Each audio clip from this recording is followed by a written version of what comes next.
सत्येश्वर सत्य study point YouTube channel को आपणकर स्वागत। शिखंतु इंग्लिश ओडिया रे। तो फ्रेंड्स यही वर्ड्स बिना इंग्लिश कहवा असंभव। आपण माने ठीक सुनिले। जदि आपण माने इंग्लिश कहवा शिखुचंती किंबा इंग्लिश करिया पढ़िया पई एबेला प्लान करछंती आ आपण मानकु एही वर्ड्स जणा नाही तेबे आपण मानकु डेफिनेटली इंग्लिश कहबारे किंबा शिखिबारे बहुत असुविधा होउथिबो। जदि आपण माने एही वर्ड्स गुडी को शिखिबे तो डेफिनेटली आपण मानकु इंग्लिश कहबारे किंबा शिखिबारे सहज हेबो। एति पई वीडियो को शेष पर्यंत देखंतु। वीडियो किपर लागिला त कमेंट करंतु।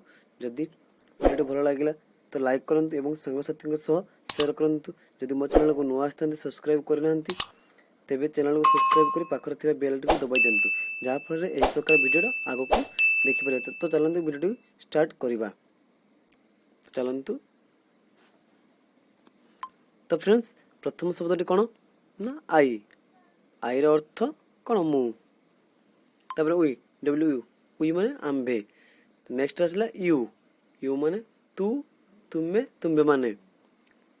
नेक्स्ट आसला ही माने से अर्थ कोन से पुरुष। तबरे नेक्स्ट आसला सी एस ई जी सी माने से स्त्री स्त्रीलिंग। तो नेक्स्ट आसला कोन ना मी रो अर्थ कोन मते। तो नेक्स्ट आसला अस यूएस अस माने आमको बा आंभ मानंकु आमको बा आंभ मानंकु। तार नेक्स्ट वर्ड देखंतु। नेक्स्ट वर्ड इट इट एर अर्थ कोन ना इट रो अर्थ एहा। तो नेक्स्ट हिज हिज ताहार बा तांकर से कोन ना पुरुष। ठीक अछि ताहार तांकर पुरुष। तार हार हार माने तो नेक्स्ट कोन हार माने ताहार बा तांकर से स्त्री स्त्रीलिंग रे जाउ सेटा हार जोटा। तो नेक्स्ट आसीबा दे दे शब्दर अर्थ से माने। तो नेक्स्ट आसीबा दिस दिस रो अर्थ एहा एहा बा एही। ठीक अछि तबरे दैट दैट रो अर्थ ताहा दैट रो उड़िया अर्थ कोन ताहा। दिज दिज रो उड़िया अर्थ कोन ना एगुडी को। तो नेक्स्ट वर्ड दूज दूज रो अर्थ सॉरी दिज दिज माने से गुडी को। तार हिम सॉरी सॉरी दूज दूज माने से गुडी को।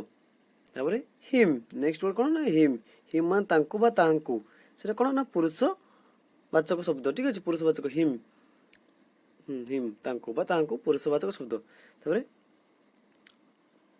माई बा माइन माइन अर्थ कोन मोर। ठीक अछि माइन अर्थ बा माई रो शब्दर अर्थ मोर।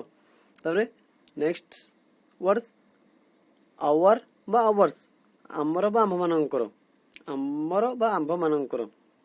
त नेक्स्ट देखिबा यू यू बा योर्स तुमर बा आपणकर तुमर बा आपणकर। ठीक अछि त नेक्स्ट वर्ड टी देयर देयर बा देयर्स माने सेमानकर बा तांकर सेमानकर बा तांकर देयर्स उड़िया सेमानकर बा तांकर।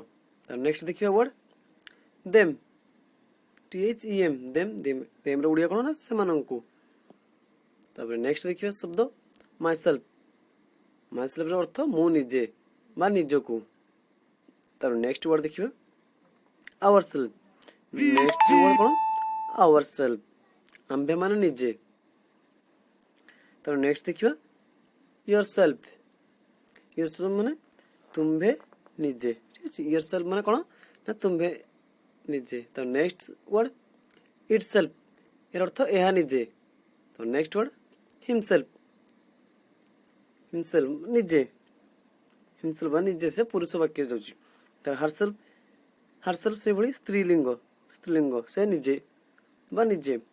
तब लास्ट देखिया देमसेल्फ अर्थात से निजे देमसेल्फ अर्थात से निजे। तो फ्रेंड्स एही वर्ड्स साहाଯ୍ୟରେ आपण माने इंग्लिश शिखि परिबे। ठीक अछि तो फ्रेंड्स आज रे वीडियो एतिके समाप्त हैला। यदि आपण मानन को वीडियो भलो लागि थाए त निश्चित भाव रे शेयर करिवे लाइक करिवे एवं वीडियो किपर लेला कमेंट करिवे।